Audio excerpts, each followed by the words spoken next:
بسم اللہ الرحمن الرحیم۔ السلام علیکم۔ روزانہ واقعات سننے کے لیے اس چینل کو سبسکرائب کریں۔ مرتبہ حضرت علی رضی اللہ عنہ جنگ نہروان کے لیے اپنے گھوڑے پر سوار ہو رہے ہوتے ہیں۔ ایک نجومی آیا اور کہنے لگا کہ اے علی، یہ جنگ مت لڑیں کیونکہ آپ کا ستارہ گردش میں ہے، آپ یہ جنگ بری طرح سے ہار جائیں گے۔ حضرت علی رضی اللہ عنہ گھوڑے سے اتر کر نیچے آ جاتے ہیں اور اس نجومی کو کہتے ہیں، اچھا تم ستاروں کے حال جانتے ہو؟ اس نے کہا، ہاں میرا کام یہی ہے، میں ستاروں کو دیکھ کر انسان کا حال بتا سکتا ہوں، اور آپ کا ستارہ گردش میں ہے، اس لیے بتایا کہ آپ یہ جنگ ہار جاؤ گے۔ حضرت علی رضی اللہ عنہ نے اس نجومی سے کہا، اچھا سامنے جو گھوڑی ہے وہ حاملہ ہے، بتاؤ اس کے پیٹ میں نر ہے یا مادہ؟ اب وہ نجومی خاموش ہو گیا۔ حضرت علی رضی اللہ عنہ نے کہا، تم تو کہہ رہے تھے میں ستاروں کے حال جانتا ہوں، تو تمہاری نظروں کے سامنے ہے، تم تو اس کا حال بھی نہیں جانتے۔ حضرت علی رضی اللہ عنہ نے پھر فرمایا، اچھا بتاؤ کون سا ستارہ جب ٹوٹتا ہے تو اونٹ پر ایک حرکات ظاہر ہوتی ہے؟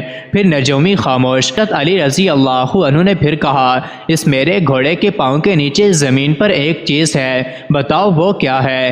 نجومی خاموش۔ حضرت علی رضی اللہ عنہ نے کہا کہ تم آسمان کے تو کیا زمین پر تمہارے نظروں کے جو سامنے ہے وہ بھی نہیں جانتے؟ سنو اے شخص، میں علی اب تجھے بتاتا ہوں، علی کی زندگی سب سے کامیاب جنگ ہوگی، میرے 10 لوگ بھی اس جنگ میں شہید نہیں ہوں گے اور میرے مخالف کے 10 لوگ بھی نہیں بچیں گے۔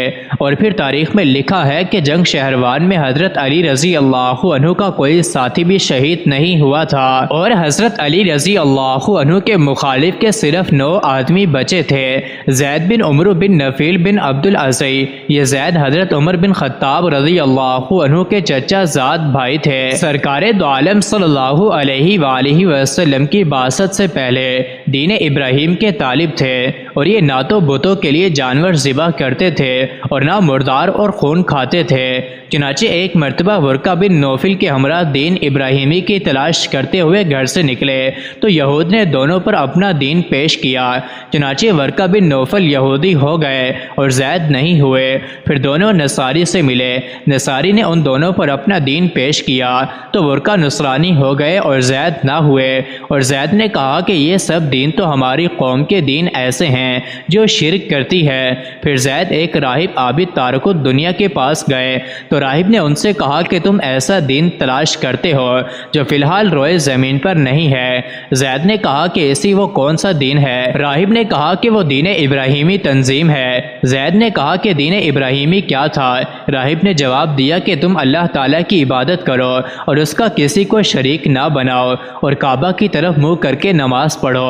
چنانچہ زید اسی طریقے پر رہے حتیٰ کہ وہ مر گئے۔ مروی ہے کہ زید بعثت کے پہلے ایک دن سرکار دو عالم صلی اللہ علیہ وسلم کے پاس گئے اور آپ صلی اللہ علیہ وآلہ وسلم ابو سفیان کے ساتھ تشریف فرما تھے، اور ابو سفیان دسترخوان پر کھانا کھا رہا تھا۔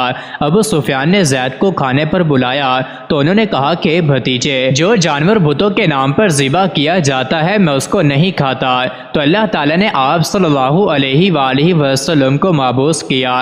روایت کیا گیا ہے کہ سعید بن زید مذکور، اور سعید ان 10 صحابہ مہاجرین اولین میں سے ہیں جن کو جنت کی بشارت دی جا چکی ہے۔ نے سرکار دو عالم سے عرض کیا کہ یا رسول اللہ صلی اللہ علیہ وآلہ وسلم، اس کی خبر آپ کو پہنچ چکی ہے جس پر میرے باپ تھے، تو کیا آپ ان کے لیے استغفار فرمائیں گے؟ آپ نے فرمایا کہ ہاں۔ نبی کریم صلی اللہ علیہ وسلم نے ان کے لیے استغفار کیا اور فرمایا کہ وہ قیامت کے دن ایک امت ہو کر اٹھائے جائیں گے۔ مزید ایسے ہی ویڈیوز کے لیے چینل کو ضرور سبسکرائب کریں۔